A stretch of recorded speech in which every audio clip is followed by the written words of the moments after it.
اللہ اگر ان کی سب سے بڑی برائی کو یا سب سے بڑے گناہ کو اگر معاف کرتے تو کون ہوتا بھی بولنے والا؟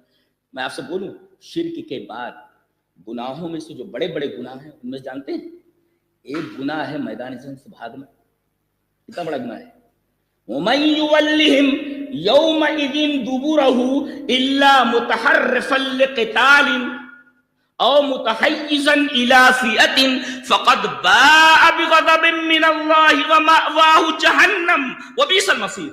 میدان جنگ سے جو بھاگ پڑے اس کی سزا کیا ہے؟ ومأواہ جہنم.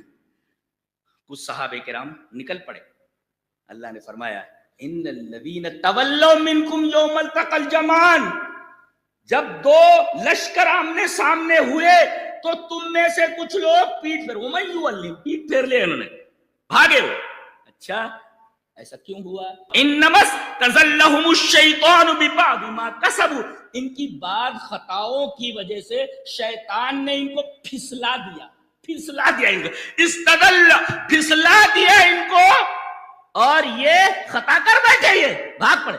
آگے دیکھو اتنے بڑے گناہ کے بعد مزدہ سنایا جا رہا وَلَقَدْ عَفَا اللَّهُ عَنْهُمْ، اللہ نے ان کی اس خطا کو معاف فرما دیا. تو کون ہوتا ہے بولنے والا؟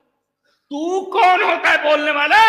اللہ تبارک و تعالی نے ان کی خطا کے بارے میں اعلان فرما دیا، قیامت تک مومنین تلاوت کرتے رہے وَلَقَدْ عَفَا اللَّهُ عَنْهُمْ، اللہ نے ان کو معاف کر دیا. تو کون ہوتا ہے؟